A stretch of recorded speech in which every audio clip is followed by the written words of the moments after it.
Hello बच्चों, एक बार फिर से आपका वेलकम है ना। और हम लोगों ने डीएनए का स्ट्रक्चर पूरा डिटेल में बताया था आपको, और आरएनए का भी बताया था, ठीक है।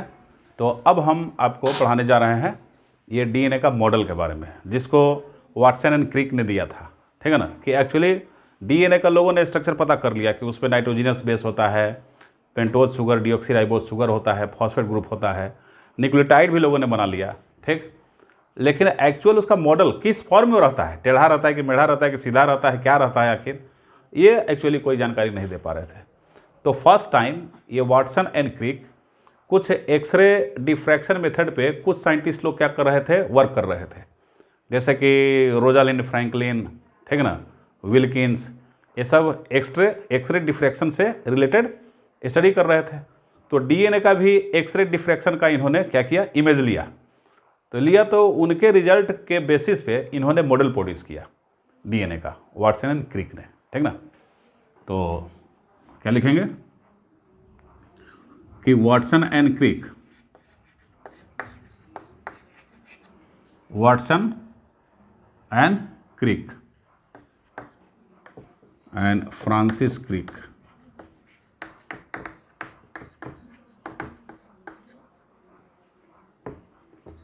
produced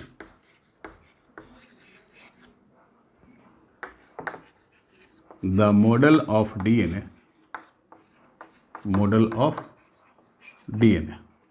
which was based on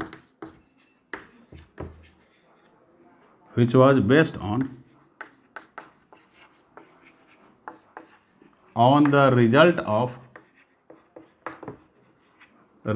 of X-ray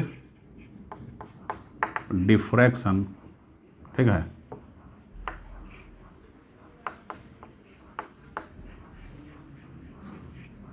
perform by Wilkins and Rosalind Franklin. Rosalind Franklin के रिजल्ट पे क्या था, ये बेस था, ठीक है। अब मॉडल क्या दे रहे हैं भाई, मॉडल में ये कहते हैं कि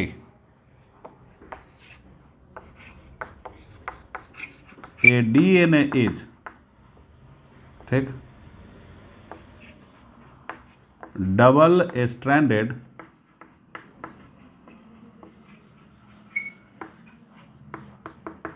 हेलिक्स।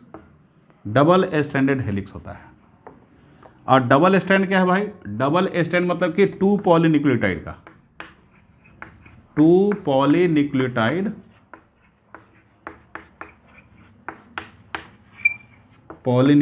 चेन्स को स्ट्रैंड बोलते हैं, चेन्स। डबल स्ट्रैंड मतलब टू पॉलीन्यूक्लियोटाइड चेन्स, ये डबल स्ट्रैंड हो गया, ठीक। चलो जैसे देखो,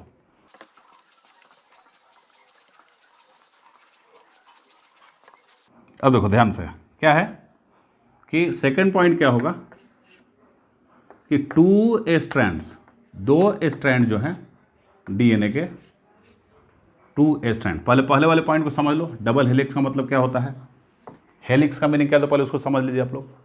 हेलिक्स का मतलब होता है कि ऐसे ऐसे घुमावदार, कहीं कहीं सीढ़ी देखे हो, किसी बिल्डिंग पे ऐसे ऐसे राउंड करता हुआ जाना पड़ता है ऊपर, ठीक है, तो उसको हेलिक्स बोलते हैं। तो उसी के फॉर्म में हेलिक्स क्या है, दोनों हेलिक्स एक दूसरे से ऐसे ऐसे क्या है, लिपटे हुए हैं, लेकिन पैरेलल है। पैरेलल मतलब क्या हुआ, पैरेलल हुआ मतलब कि जैसे देखो एक हेलिक्स ऐसे आ रहा है, ठीक है ना, एक हेलिक्स ऐसे, तो दूसरा क्या हो रहा है, कुछ इस तरह से, ये पैरेलल है, देखो, मतलब एक दूसरे के पैरेलल है, ठीक है, एक दूसरे के पैरेलल। ये बेस पेयर, ये सब इसमें जुड़े हुए हैं, ये बेस पेयर है, ये देखो, ये बेस पेयर है। 1 2 3 4 5 6 7 8 9 10, एक बेस पेयर हो गया। इसी तरीके से 1 2 3 4 5 6 7 8 9 10, ठीक है। 1 2 3 4 5 ऐसे। तो एक क्या है, एक दूसरे के एकदम पैरेलल हैं, पैरेलल है। और कैसे जा रहा है, 2D में मैं फिगर दिखा रहा हूँ। एक्चुअली ऐसे ऐसे घूमता हुआ ऊपर जा रहा है, ठीक है ना।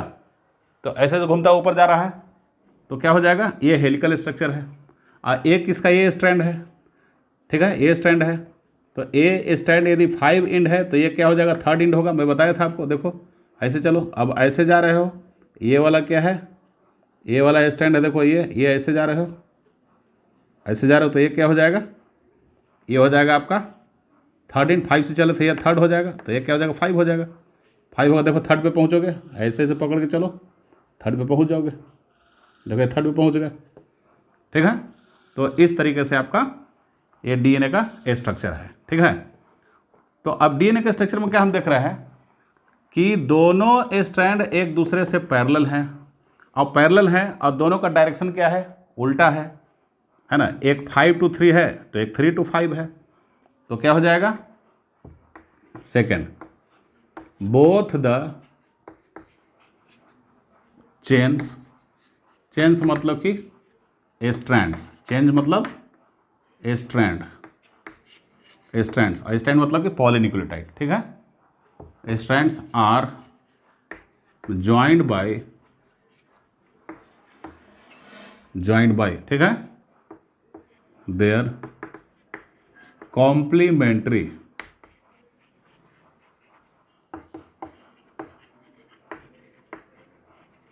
बेसिस, कॉम्प्लीमेंट्री बेसिस ज्वाइन करते हैं। थर्ड, दोनों स्ट्रैंड की पोलरिटी क्या होती है, both the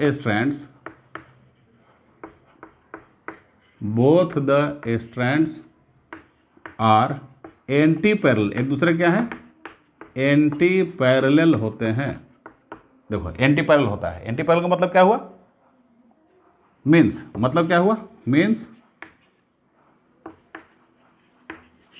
they have opposite polarity, क्या है, उनका अपोजिट पोलरिटी होता है, अपोजिट पोलरिटी। अपोजिट पोलरिटी क्या मतलब है भाई, कि एक यदि 5 to 3 जाएगा तो दूसरा 3 to 5 जाएगा। मतलब एक स्ट्रैंड 5 to 3 है तो सेकंड क्या होगा, 3 into 5 जाएगा।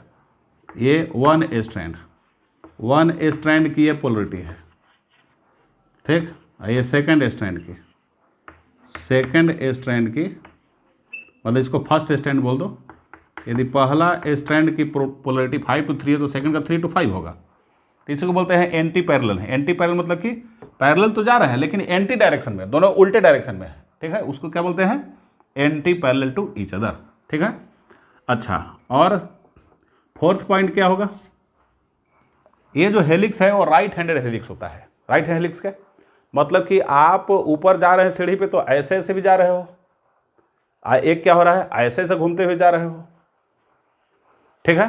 तो ऐसे ऐसे जा रहे हो, ये राइट हैंडेड हो गया, ये राइट हैंडेड हो गया, ठीक। मतलब क्लॉकवाइज, ठीक ना, क्लॉकवाइज। देखो क्लॉकवाइज क्या होता है, क्लॉक कैसे जाता है, ऐसे जा रहे हैं ना क्लॉक, ठीक है। 11 12 1 2 3, इसी को ऊपर कर लो, ऊपर ऐसे करता है, ऐसे ऐसे जा रहा है। तो ये जो हो जाएगा क्या होगा आपको, राइट हैंडेड हेलिक्स, ठीक ना। तो क्या हो जाएगा, राइट हैंडेड हेलिक्स, ठीक। तो राइट हैंडेड हेलिक्स हो जाएगा। तो हेलिक्स इज राइट हैंडेड मतलब क्लॉकवाइज, क्लॉकवाइज टर्न इसमें बनेंगे, क्लॉकवाइज टर्न्स बनते हैं राइट हैंडेड, ठीक। चलो अब क्या हो जाएगा, ये हेलिक्स का पिच जो होगा, पिच कहाँ से कहाँ बोलते हैं, ये देख लो, ये जो आपका है, ये आपका पिच है, यहाँ से लेके यहाँ तक, एक पिच यहाँ से यहाँ तक हो गया।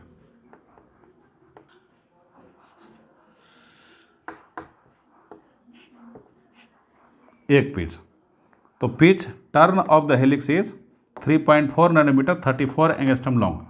ये 34 एंगस्ट्रम क्या हो जाएगा, लॉन्ग हो जाएगा, समझ रहे हो, 34 एंगस्ट्रम लॉन्ग।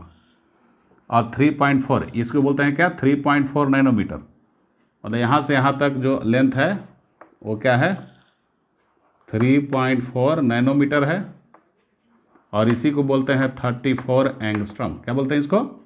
34 एंगस्ट्रम बोलते हैं, 34 एंगस्ट्रम, ठीक है ना। ये है। अब हर एक पिच में जो होंगे, ये एक पिच में कितना है 1 2 3 4 5 6 7 8 9 10, 10 बेस पेयर हैं। तो क्या लिखेंगे? यहाँ हम लोग लिख देंगे कि एवरी टर्न या पिच कंटेन्स 10 बेस पेयर्स, है ना। तो क्या लिखेंगे? ये 34 एंगस्ट्रम हो गया। तो ये पॉइंट नंबर 6 होगा अपना। एवरी टर्न मतलब पिच कंटेन्स कितना? 10 बेस पेयर्स, 10 बेस पेयर्स को कंटेन करता है। समझ रहे हो? तो 7th पॉइंट, तो डिस्टेंस क्या हो जाएगा? The distance between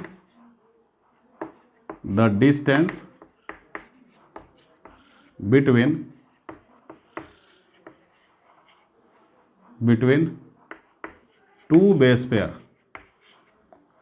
pair is 0.34 nanometre या 3.4 एंगस्ट्रम। ये डिस्टेंस होगा, देख लो। मतलब एक बेस पेयर है, इससे इसके बीच का डिस्टेंस, इससे इसके बीच का डिस्टेंस, इससे इसके बीच का डिस्टेंस, तब ना 0.34 मल्टीप्लाइड बाई 10 इक्वल टू 3.4 होगा, ठीक है। और 3.4 multiplied by 10 equal to 34 angstrom होगा पूरे टर्न का लेंथ, मतलब पूरे पिच का लेंथ, ठीक है। तो ये आपको जो है क्या मिला? The distance between two base pair is 0.34 nanometre. अब देख लो 8 पॉइंट क्या रहेगा? डायमीटर क्या रहेगा? मतलब ये जो हेलिक्स बना, हेलिक्स दो स्ट्रैंड के बीच का नहीं, हेलिक्स का डायमीटर जो होगा, diameter of helix is 20 angstrom, ठीक। मतलब हेलिक्स का डायमीटर कहने का मतलब क्या हो जाएगा? मतलब हेलिक्स कहाँ से कहाँ तक जा रहा है? यहाँ से जा रहा है और यहाँ तक, देखो ये यहाँ तक रेंज पकड़ रहा है। तो ये जो हुआ, ये जो रेंज पकड़ा, ये एक्चुअली 20 एंगस्ट्रम का होगा। 20 एंगस्ट्रम मतलब 2 नैनोमीटर का। कितना? 20 एंगस्ट्रम मीन्स 2 नैनोमीटर का होगा, ठीक है। 20 एंगस्ट्रम मीन्स 2 नैनोमीटर का हेलिक्स का डायमीटर होगा। समझ गए? तो यह है डीएनए का मॉडल, यहाँ पे है। और यहाँ पे देखोगे कि टोटल मतलब रेशियो जो प्यूरिन और पायरिमिडिन का है वो इक्वल है ना। 9th, total purine by pyrimidine ratio, purine ratio pyrimidine equal to 1।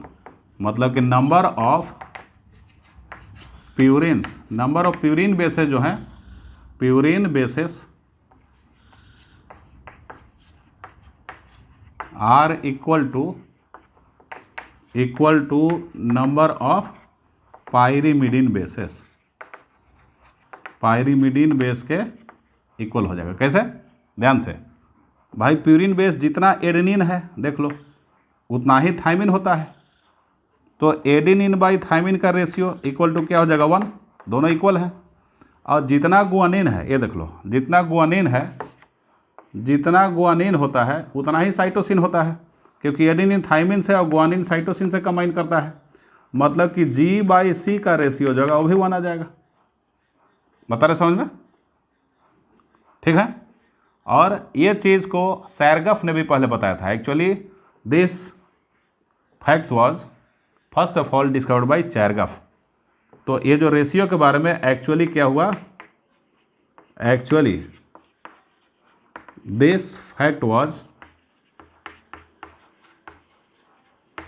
First given bye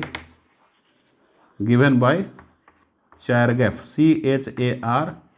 CHARGAFF, ऐसे सरगैफ भी बोलते हैं इनको, CHARGAFF, ठीक, चारगैफ या सरगैफ।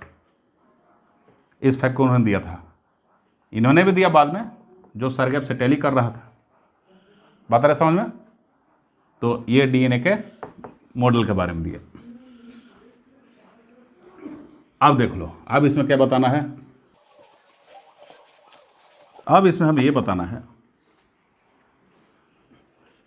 इस मॉडल में आगे कि एक्चुअली वाटसन एंड क्रिक ने जो मॉडल दिया, ऐसे डीएनए का बहुत सारा टाइप का डीएनए होता है, A DNA, B DNA, Z DNA, D DNA, बहुत तरीके का मतलब कि डीएनए होता है, ठीक है।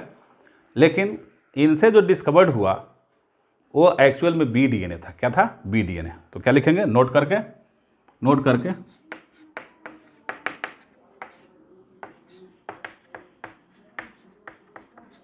एक्चुअली वाटसन एंड क्रिक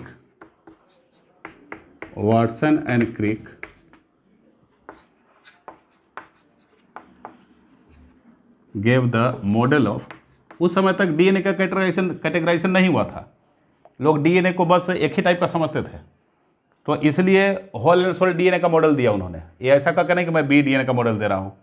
अब जो वेरिफिकेशन हुआ, ठीक है, उस हिसाब से उनका मॉडल बी डीएनए का था, ठीक है। Actually Watson and Crick gave the model of B DNA, beta type का लग रहा है, बी लिख लो, बी डीएनए, ठीक। अब एक जेड डीएनए भी होता है, ये बड़ा पॉपुलर है, इसके बारे में आप लोग जानिए, बाकी डीएनए के बारे में जानने की जरूरत नहीं है। जेड डीएनए क्या, बी डीएनए क्या था? बी डीएनए था राइट हैंडेड हेलिक्स था, अब ये क्या होगा? लेफ्ट हैंडेड हेलिक्स होगा, समझ रहे हो? तो ये क्या हो जाएगा? लेफ्ट हैंडेड हेलिक्स, ये लेफ्ट हैंडेड हेलिक्स होगा, समझ रहे हो? इसका वन पिच जो होगा, ए पिच कंटेंस, बी डीएनए में क्या था? 10 बेस पेयर था, यहाँ 12 बेस पेयर होगा। क्या होगा? 12 बेस पेयर, ठीक है ना, 12 बेस पेयर। और डिस्टेंस बिटवीन दो बेस पेयर के बीच का distance between two base pairs, दो बेस पेयर का डिस्टेंस जो यहाँ पे होगा वो 3.7 एंगस्ट्रम का होगा और 0.37 नैनोमीटर का होगा, याद रखना इस चीज़ को। वहाँ पे क्या होता था? 3.4 एंगस्ट्रम का या 0.34 नैनोमीटर का होता था, समझ रहे हो? और एक पिच का लेंथ क्या हो जाएगा? Length of A pitch Z DNA का, एक पिच का मतलब एक टर्न का लेंथ क्या हो जाएगा? अब इसमें 10 से मल्टीप्लाई कर दो तो 37 नैनोमीटर, 3.7 नैनोमीटर, ठीक, मतलब 37 एंगस्ट्रम, समझ रहे हो? 37 एंगस्ट्रम हो जाएगा। ये मॉडल था आपका डीएनए का, वाटसन क्रिक का मॉडल था, ठीक है। चलो अब डीएनए की क्वाइलिंग के बारे में थोड़ा सा आपको बताते हैं। डीएनए की क्वाइलिंग ऑफ डीएनए ये क्या होता है, ठीक है ना, मतलब इसको समझो। होता क्या है कि डीएनए का कंटेंट्स इतना है कि यदि वो लीनियर रहेगा तो कई मीटर एरिया की ज़रूरत पड़ जाएगी। तो भाई एक सेल का साइज तो बहुत छोटा होता है, साइज उनका नैनोमीटर में होता है, और कितने मीटर लंबे डीएनए को एंड टू एंड जोड़ेंगे तो लंबा हो जाएगा, 2 मीटर से भी ज़्यादा लंबा हो जाएगा। तो उतने चीज़ को, ठीक है, आपको छोटे से जगह में हटाना है तो क्या करेंगे? जैसे वही पतंग वाली बात हो गई, पतंग जो उड़ाते हो, तो पतंग उड़ाते हो तो लटाई में लपेट कर रखते हो ना उसको, धागे को। क्यों? क्योंकि वो धागा तो 5-10 किलोमीटर लंबा होता है आपका, या 2-2.5 किलोमीटर लंबा होता है।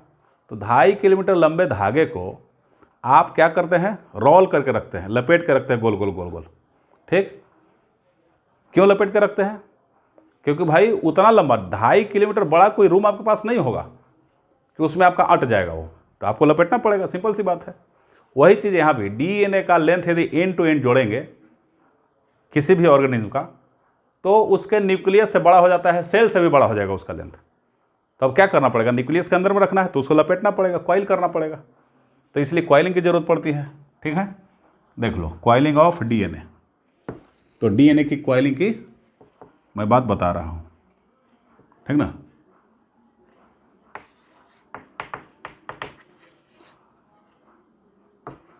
कॉइलिंग ऑफ डीएनए, डीएनए की कॉइलिंग की बात आपको हम बता रहे हैं, ठीक ना। कॉइलिंग क्या है भाई? डीएनए कॉइलिंग क्या होती है? अब लिख लो, ए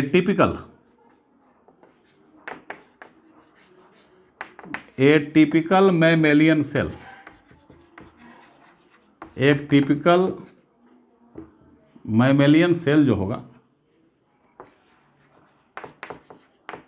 कंटेंस 6.6 इंटू, समझ रहे हो, 10⁻⁹ बेस पेयर्स, इतना बेस पेयर को कंटेन करता है, समझ रहे हो।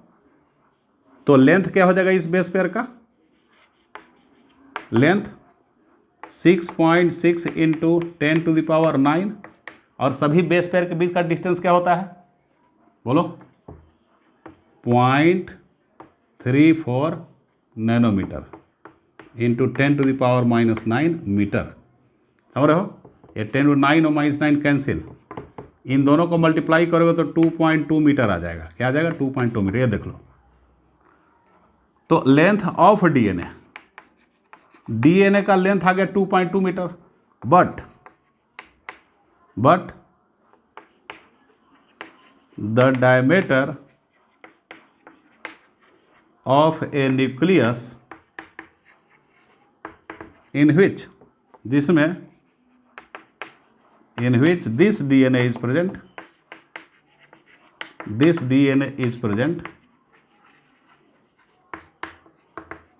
is क्या है? 10⁻⁻6 मीटर होता है। ये देख लो, तो 10⁻⁻6 मीटर के न्यूक्लियस के डायमीटर में, ये देख लो, ये डायमीटर कितना है? ये डायमीटर है 10⁻⁻6 मीटर।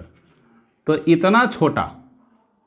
इतना छोटा न्यूक्लियस है, इतने छोटे में मीटर के फॉर्म में, ये देख लो 2 पॉइंट, इतना लंबा, ये तो कई लाख गुना इससे हो जाएगा बड़ा, कितना टाइम्स बड़ा ये हो जाएगा। तो इस डीएनए को इसमें कैसे हटाओगे? तो फिर वही लपेटना पड़ेगा, लपेट के हटाएंगे, तो उसी को बोलते हैं कॉइलिंग, ठीक ना। कॉइलिंग कराना आपको पड़ेगा, ध्यान से देखो। अब चलते हैं आगे। अब कॉइलिंग जब कराना पड़ेगा मेरे बच्चों, तो कॉइलिंग कराने के बाद में क्या हो जाएगा? वो डीएनए कॉइल्ड स्टेट में उसमें मिलेगा, समझ रहे हो। देयरफॉर क्या लिखेंगे? Therefore to adjust this amount of DNA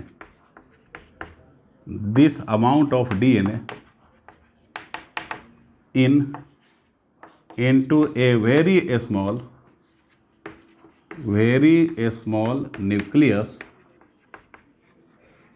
nucleus, ठीक है।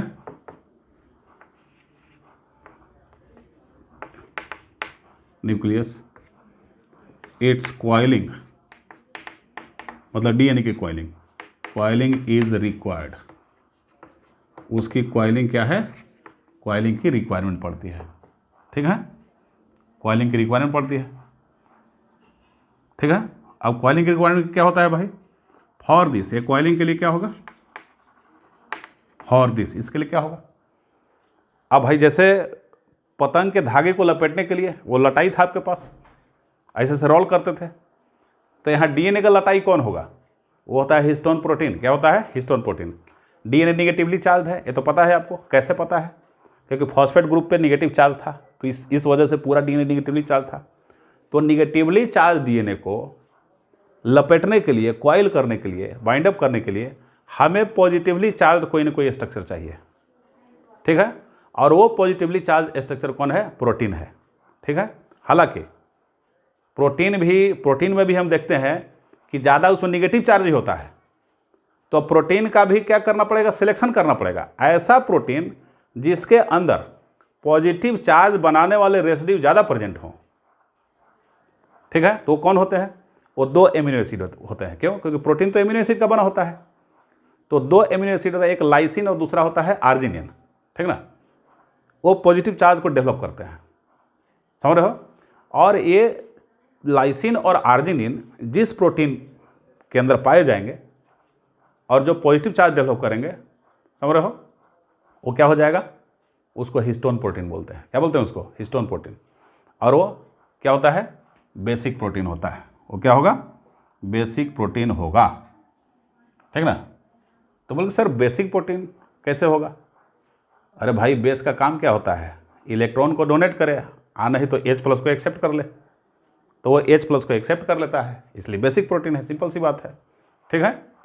तो देख लो, for this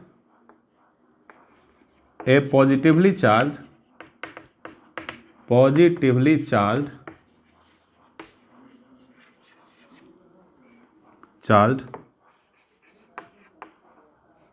material is required to bind up the negatively charged, ये n है, x नहीं, negatively charged, to bind up the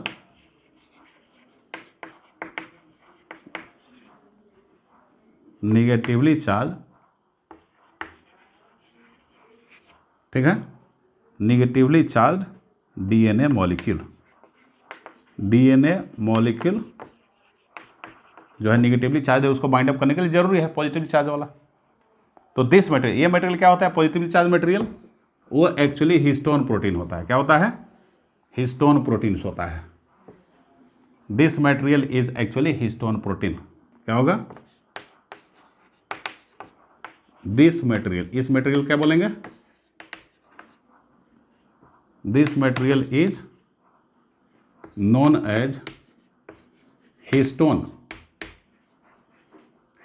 proteins, ठीक है, which are basic in nature, वो बेसिक नेचर के होते हैं, जो क्या होंगे, बेसिक नेचर के होंगे। अब बेसिक नेचर का होगा तो कैसे पॉजिटिवली चार्ज बनाएगा, देखो ध्यान से, मतलब मैं किसकी बात बोल रहा हूँ, मैं आपको बात बोल रहा हूँ कि भाई पतंग के लटाई जैसा एक पॉजिटिव चार्ज का मटेरियल हो गया।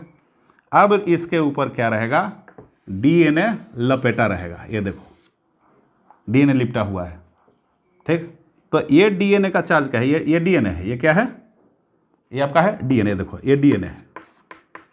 तो DNA क्या है, निगेटिवली चार्ज, और ये क्या है, ये हिस्टोन प्रोटीन है।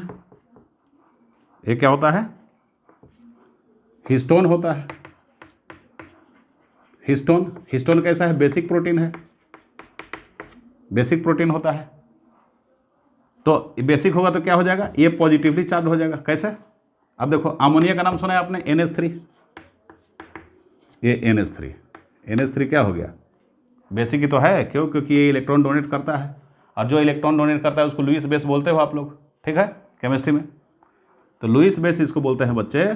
तो अब क्या करता है, इलेक्ट्रॉन किसको दे सकता है, अब देख लो, इलेक्ट्रॉन H+ को दे दिया, मान लो कि अगर H+ को दे दिया, तो H+ को इलेक्ट्रॉन दे दिया तो क्या बन जाएगा, ये तो NH4+ बन गया ना, NH4+। इसका मतलब कि जो बेसिक होंगे वो H+ को लेके खुद पॉजिटिव चार्ज में कन्वर्ट हो जाएंगे। देख लो पॉजिटिव चार्ज कन्वर्ट हो गया, ये बेस है, NH3 क्या है, बेस है, H+ को लिया, NH4+ में चेंज हो गया, तो बेसिक के दिए तो ये भी H+ को लेके अब पॉजिटिव आयन फाइनली बना देगा, तो पॉजिटिवली चार्ज हो जाएगा। इसके ऊपर निगेटिव जो है आराम से अट्रैक्ट हो जाएगा और घूम जाएगा, गोले गोले सट जाएगा, लिपट जाएगा। बात आ रहा है समझ में। तो ये एक्चुअली है, ठीक है, बेसिक इन नेचर। और इसके बेसिक नेचर को प्रोवाइड करने के लिए, मतलब पॉजिटिवली चार्ज प्रोवाइड करने के लिए, इसमें 2 एमिनो एसिड बहुत ज़्यादा भरा होता है, क्योंकि हिस्टोन प्रोटीन है। अब प्रोटीन का मोनोमर क्या होता है, एमिनो एसिड होता है, आप लोग जानते हैं, ठीक है ना। जब उसका मोनोमर एमिनो एसिड होगा तो इसका मतलब क्या हुआ कि वो एमिनो एसिड इसके अंदर होना चाहिए, हिस्टोन के अंदर। तो वो एमिनो एसिड जो क्या है उसको बोलते हैं lysine and arginine. 2 amino acid खूब भरा होता है इसमें। और लाइसिन और आर्जिनिन क्या करता है, वही मेनली पॉजिटिवली चार्ज इसको क्या करता है, प्रोवाइड करता है, क्योंकि वही H+ को लेता है और पॉजिटिव चार्ज पूरे हिस्टोन को बना देता है, ठीक ना। तो हम क्या लिखेंगे, histone protein, histone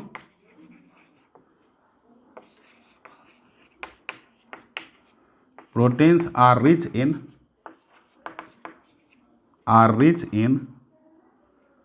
2 amino acids,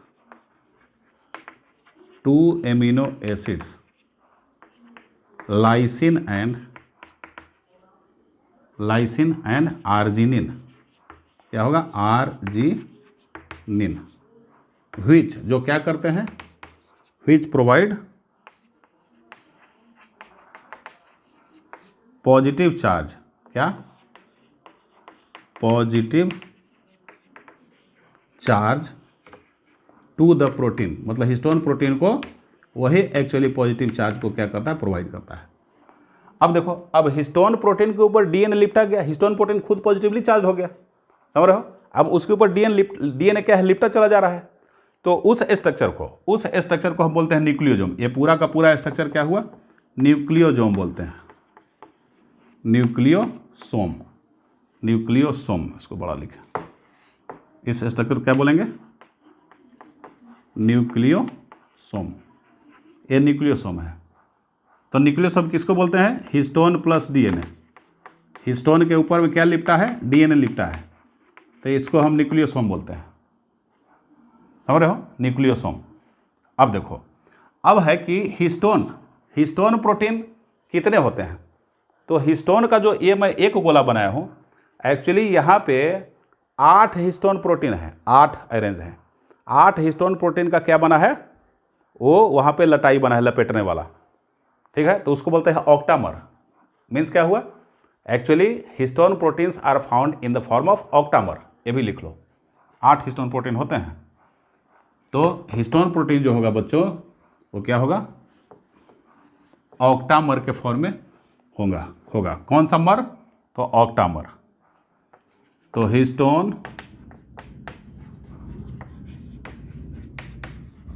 protein is found in the form of octamer। सीधी सी बोलो, मतलब 8 हिस्टोन प्रोटीन होते हैं, 8 हिस्टोन प्रोटीन, ठीक। मतलब क्या बोल सकते हैं, ये न्यूक्लियोसोम में क्या होता है, हिस्टोन प्रोटीन का क्या होता है, ऑक्टामर होता है, ठीक है ना, ऑक्टामर होता है। अब देखो आगे चलते हैं। तो ये बिल्कुल माले का बीड्स बन गया, माले का मोती जैसा। तो एक स्ट्रिंग धागे में क्या होता है, माले का मोती लटका होता है, उसको बोलते हैं beads. So it looks like beads on a string, ठीक है। तो न्यूक्लियोसोम कैसा हो जाएगा, ये nucleosomes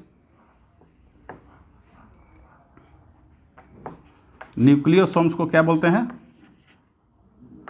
nucleosomes are called as beads on a string। धागे के ऊपर में मोती गुथा हुआ, ऐसा जैसे माला में हम देखते हैं, कैसा, इस तरीके से। ये देखो, ये हुआ, फिर ये माले का मोती हो गया, फिर आगे, ऐसे ना होता है माले में मोती, ऐसे। तो ये बीड्स होते हैं। ये बीच वाला स्ट्रिंग है, स्ट्रिंग मतलब धागा। तो धागे में मोती पिरोया हुआ ऐसा दिखता है, वो बीड्स ऑन ए स्ट्रिंग, ठीक है। तो बीड्स ऑन ए स्ट्रिंग दिखेगा। ये सभी न्यूक्लियोसोम है, ये सभी न्यूक्लियोसोम है, समझ रहे हो। ये सब क्या है, ये सभी क्या है, nucleosomes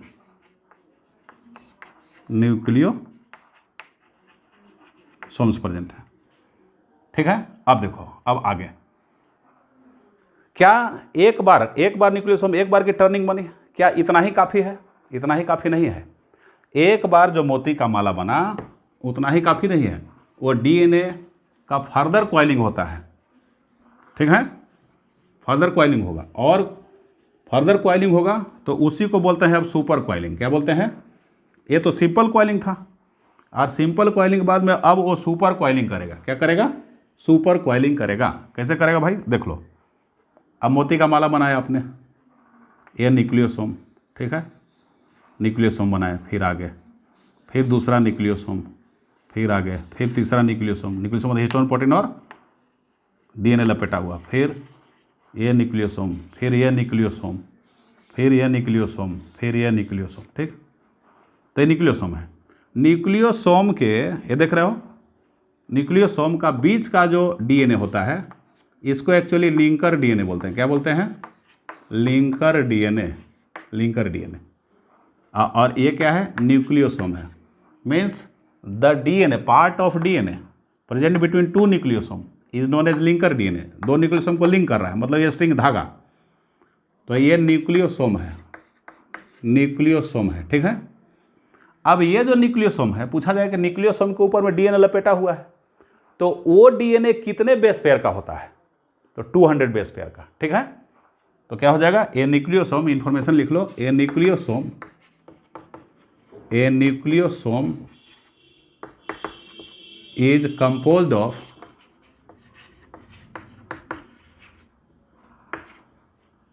composed of 200 base pairs. 200 base pair का ये बना हुआ होता है। अब ये जो न्यूक्लियोसोम है, बिट्स ऑन स्ट्रिंग जो बना, यही काफ़ी नहीं है, फर्दर कॉइलिंग होती है। तो फर्दर कॉइलिंग, आगे का भी कॉइलिंग होगा, further coiling of these nucleosome containing a strand, containing a string, ठीक, coils again। अब देखो, अब जो फर्दर कॉइलिंग होगा उसके ऊपर में अब नॉन हिस्टोन प्रोटीन की जरूरत पड़ती है। नॉन हिस्टोन एसिडिक प्रोटीन होता है, समझ रहे हो? तो for this is known as super coiling. अब दिस फेनोमेनन क्या बोलेंगे? This phenomenon, now this phenomenon is known as the phenomenon. जब उससे रिलेटेड फेनोमेनन होगा, the phenomenon is known as super coiling. Super coiling उसको बोलते हैं। ठीक। और सुपर कॉइलिंग क्या रिक्वायर करता है? It requires non histone protein. क्या रिक्वायर करता है? It requires non histone proteins, non histone protein. ये नॉन हिस्टोन प्रोटीन का क्या करता है? रिक्वायरमेंट करता है। और non histone protein acidic nature का होता है। क्या होता है? नॉन हिस्टोन प्रोटीन, यहां पे लिख दे रहे हैं, नॉन हिस्टोन प्रोटीन जो होगा, नॉन हिस्टोन प्रोटीन ये एसिडिक नेचर का होगा, एसिडिक इन नेचर। ये एसिडिक नेचर का नॉन हिस्टोन प्रोटीन होगा। ठीक है। उसके ऊपर लिपटा रहेगा। मतलब कैसे? देखो, अब इसका कैसे सुपर कॉइलिंग होगी? इसकी सुपर कॉइलिंग ऐसे हो जाएगी, सोलेनॉइड बनाएगा। ये देख लो, सोलेनॉइड ऐसे ऐसे ऐसे ऐसे सोलेनॉइड बनाएगा। देखो सोलेनॉइड। अब इसके ऊपर क्या है? अब क्या था? हमें स्ट्रिंग दिखा, ये न्यूक्लियोसोम दिखाना हो। देखो न्यूक्लियोसोम है, न्यूक्लियोसोम क्या है? ये ऐसे ऐसे अरेंज है, न्यूक्लियोसोम लिपटा हुआ है, सोलेनॉइड बनाया। ये देखो न्यूक्लियोसोम, न्यूक्लियोसोम, न्यूक्लियोसोम, मतलब इसी वाली चीज़ को हम ऐसे पूरा लपेट के दिखा रहे हैं। ये सोलेनॉइड बना, ये देख लो। ठीक है। बोले सर इतना सारा न्यूक्लियोसोम तो आप यहाँ भी नहीं बनाया है। मान लो बहुत सारा है, सिंपल सी बात है, क्योंकि इतना में 1 2 3 4 5 6 7 8 9 10 तो यहीं पे आ गया। अब ये 1 2 3 4 5 6 7 ही बना हुआ है। ये मान लो पूरा लंबा एकदम स्ट्रिंग है, बहुत सारा, जितना इसमें है यहाँ पे प्रेजेंट है। अब ये जो न्यूक्लियोसोम प्रेजेंट है, इस तरीके से सोलेनॉइड का फॉर्म ले लिया। देखो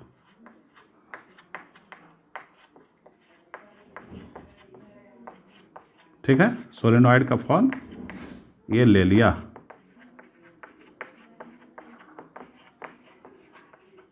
देखो, तो सोलेनॉइड का फॉर्म ले लिया। ये सुपर कॉइलिंग हो गई, सुपर कॉइलिंग। ये देख लो ऐसे होता है। तो ये क्या हुआ? ये कंडेंस्ड,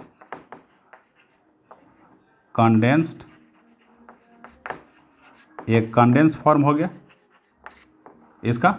ठीक है। Condense form. अब देखो, अब भाई डीएनए को सुपर कॉइल्ड फॉर्म में रहना, इससे काम तो होगा नहीं, क्योंकि एकदम सुपर कॉइलिंग फॉर्म में रहेगा तो क्या होगा, वो फंक्शन नहीं कर पाएगा। तो जीन का भी तो फंक्शन करना है उसको, तो फंक्शन करना है तो कहीं कहीं लूज रहेगा वो, ठीक है, कहीं कहीं लेस कॉइल रहेगा। देखो कैसे रहेगा, तो इसको बता रहे हैं आपको, मिटाएं इसको मिटाया मेरे प्यारे बच्चों, मिटाओ, क्योंकि जिन्हें मिटना है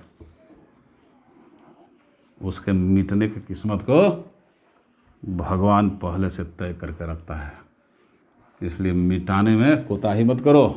ये देखो, ये यहाँ पे आ गया, अब यहाँ इधर जगह नहीं है तो वहाँ जा रहे हैं, ठीक है, तो वहाँ जाना है तो क्या करना है भाई, तो यहाँ पे देखोगे कि एक्चुअली ये जो देख रहे हैं, ये जो सिचुएशन देख रहे हैं, ये कुछ ऐसा है।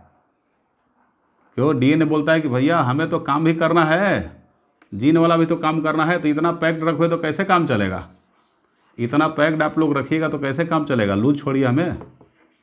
ये देखो, ठीक है, तो ये जो पोर्शन देख रहे हो, ये जो पोर्शन है, ये पोर्शन क्या है, ये न्यूक्लियोसोम का,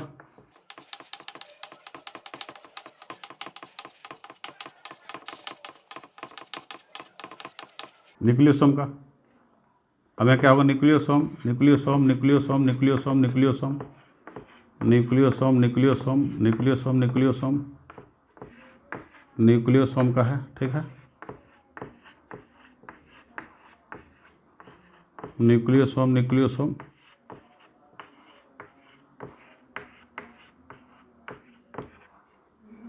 यह है, देख रहे हो, यह न्यूक्लियोसोम है। अब ये जो न्यूक्लियोसोम है, अब ये वाला पोर्शन क्या होगा, अब यदि कोई कलर डाई करोगे, अब इसके ऊपर डाई डाल दो, क्योंकि इनके ऊपर यदि डाई डालते हो तो कलर करने के बाद ये बहुत डीप स्टेन लेगा, डार्क स्टेन लेगा, इट टेक्स डार्क स्टेन, क्या लेगा, दिस पोर्शन, क्या लिखेंगे, दिस पोर्शन टेक्स, एकदम बहुत डार्कली कलर्ड होगा, takes dark stain, dark stain. बोले कि कलर, ये कलर क्या होता है सर, कलर वाली बात बोल रहे हैं। अरे भैया, क्रोमोजोम को, डीएनए को, ये सब स्टेन लेते हैं, कलर लेते हैं, डाई वाला, ठीक, डाई मतलब इतना ही समझ लो कि जो हेयर डाई होता है तो बाल सफ़ेद हो जाता है तो लोग उसे कलर करते हैं ना, तो सफ़ेद बाल कलर ले लेता है, वैसे ही है इनके भी, इन केमिकल्स के भी कुछ डाई होते हैं पहचान करने के लिए, हाँ ये कौन सा केमिकल है। तो यदि इसको डाई इसके ऊपर डालोगे तो डाई का क्या करेगा, ये काफ़ी डेंस फॉर्म यहाँ है तो काफ़ी डेंस कलर लेगा ये, लेकिन ये क्या है, ये वाला पोर्शन क्या है, ये लाइट कलर लेगा, this portion takes light colour, ये लाइट कलर लेगा, लाइट कलर, ठीक है। तो जो डार्क कलर लिया उसको हम बोलते हैं एक्चुअली हेटेरोक्रोमेटिन, क्या बोलेंगे इसको, इस पोर्शन को, ये वाला पोर्शन जो है यहाँ से यहाँ तक पूरा डार्क वाला पोर्शन जो डार्क कलर ले रहा है, इसको बोलते हैं हेटेरोक्रोमेटिन, क्या बोलेंगे, हेटेरोक्रोमेटिन, दिस इज नोन एज हेटेरोक्रोमेटिन, हेटेरोक्रोमेटिन, ठीक। और जो लाइट कलर लिया उसको एक्चुअली यू क्रोमेटिन लेते हैं, यू क्रोमेटिन, यू क्रोमेटिन। अब बोलो जीन का कौन कौन वाला पोर्शन के पास जीन होगा, यहाँ पे जो न्यूक्लियोसोम का डीएनए है वही जीन का काम करेगा एक्चुअल में, बोले कि ये सब काम वहाँ नहीं करेगा जहाँ पे कंडेंस फॉर्म में है, वो फंक्शनली एक्टिव नहीं होंगे, फंक्शनली एक्टिव ये होगा, ठीक है। हालांकि ये भी जीन है, ऐसी बात नहीं कि जीन नहीं है, दूसरे सेल में ये लूज होगा, ठीक, क्यों लूज होगा, क्योंकि भाई हम लोग ह्यूमन बींग हैं तो हम लोग का जेनेटिक मेकअप तो सारे सेल में सेम है, लेकिन डिफरेंट अलग अलग क्यों है, फंक्शन अलग अलग क्यों होता है, लीवर सेल में लीवर का फंक्शन, लंग्स वाले सेल में लंग्स वाला फंक्शन, जबकि सबके पास सेम जीन है। भाई हमारे ही सेल हैं या तुम्हारे ही बॉडी का सेल है तो तुम्हारे बॉडी के हर एक सेल में सेम तरह का डीएनए होगा, कोई डिफरेंस नहीं होगी, बता रहे समझ में, जब कोई डिफरेंस नहीं होगा तो फिर डिफरेंट ऑर्गन का काम अलग अलग क्यों, यही रीज़न है। किसी दूसरे ऑर्गन में यहाँ से खुल जाएगा वो पार्ट, वो फंक्शनली एक्टिव रहेगा, ये वाला कंडेंस हो जाएगा, ये हेट्रोक्रोमेटिन में कन्वर्ट हो जाएगा, किसी में नीचे वाला खुल जाएगा, पार्ट रहेगा सेम, ठीक है। तो क्या बोलते हैं, यूक्रोमेटिन। यूक्रोमेटिन जो होता है ये फंक्शनल, ये फंक्शनल होता है, फंक्शनल, ये फंक्शनल होता है, ये फंक्शन में रहता है। और हेट्रोक्रोमेटिन क्या होता है, नॉन फंक्शनल, नॉन फंक्शनल। अब जेनेटिक्स में फंक्शनल और नॉन फंक्शनल का क्या मतलब होता है भाई, जेनेटिक्स में फंक्शनल और नॉन फंक्शनल का मतलब यह है, फंक्शनल का मतलब होता है कि वो डीएनए क्या कर रहा है, एमआरएनए बना रहा है, मतलब आरएनए बना रहा है और आरएनए प्रोटीन बनवा रहा है, ठीक है। तो मतलब क्या हुआ कि फंक्शन का मतलब होता है ट्रांसक्रिप्शनली एक्टिव, ट्रांसक्रिप्शन मतलब आरएनए का फॉर्मेशन, और आरएनए का फॉर्मेशन हो गया तो वो अपने आप आगे का जो फंक्शन होगा अपने आप होता रहेगा, एक बार डीएनए आरएनए बना दिया तो, ठीक है। तो फंक्शनल का मतलब हुआ ट्रांसक्रिप्शनली एक्टिव, क्योंकि ट्रांसक्रिप्शन बोलते हैं आरएनए का बनना, और आरएनए बन गया मतलब जीन वो काम कर रहा है, आगे प्रोटीन ही बनेगा, और प्रोटीन बनेगा तो डेफिनेटली कैरेक्टर देगा, सिंपल सी बात है। मैं बताया था आपको पिछले क्लास में, पिछले क्लास में मेंडेलियन इनहेरिटेंस में, कि एक एलील या फैक्टर या जीन कैसे काम करता है, प्रोटीन सिंथेसिस करके, नहीं तो एंजाइम सिंथेसिस करके, समझ रहे हो। तो एंजाइम कैसे वो बनाएगा, पहले आरएनए बनाएगा, उसके बाद प्रोटीन बनाएगा या एंजाइम बनाएगा, सिंपल सी बात है, ठीक है। तो फंक्शनल मतलब क्या होता है, transcriptionally active, functional means transcriptionally active, transcriptionally active, ये ट्रांसक्रिप्शनली एक्टिव होगा, ठीक है, ट्रांसक्रिप्शनली एक्टिव। तो इसको आप लोग याद रखिएगा, ठीक है ना। अब मिटाते हैं, ठीक।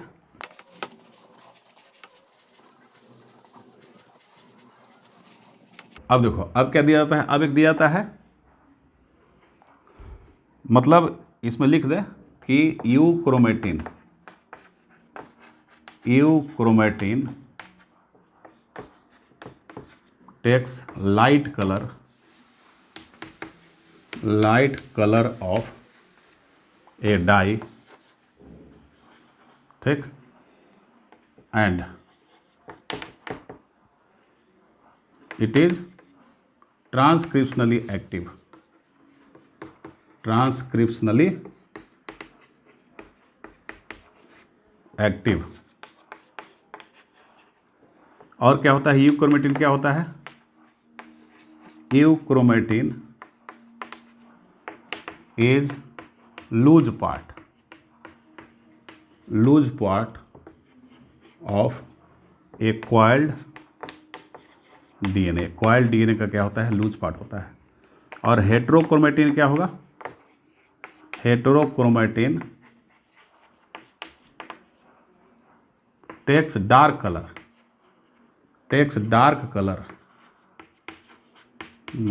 Colour of a dye and it is क्या होगा, highly condensed,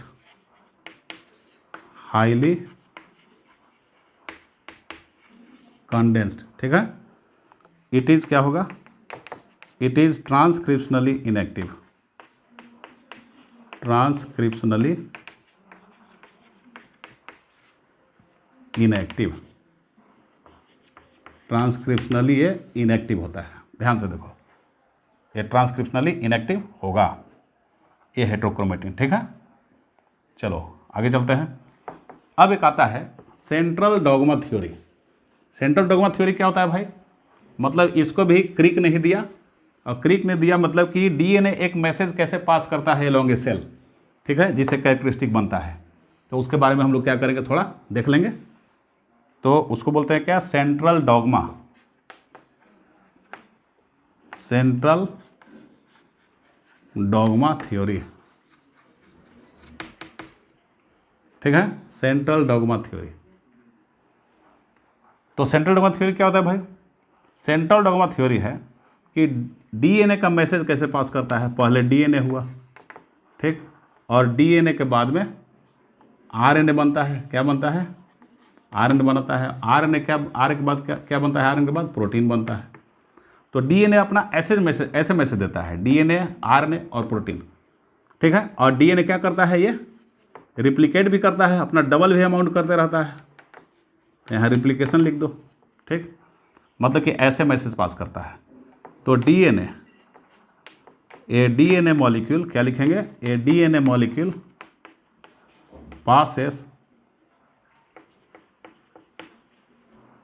passes its message along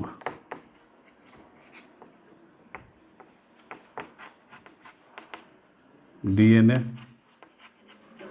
RNA to protein. This is called as central dogma. This is called as central dogma. Central dogma भी इसको बोलते हैं। ठीक है, अब देखो कुछ कुछ वायरसेस में, ठीक है, ये सेंट्रल डॉगमा को नहीं माना जाता, वो सेंट्रल डॉगमा को फॉलो नहीं करते हैं। ठीक है, तो क्या लिखेंगे, इन सम वायरसेस, ये देख लो,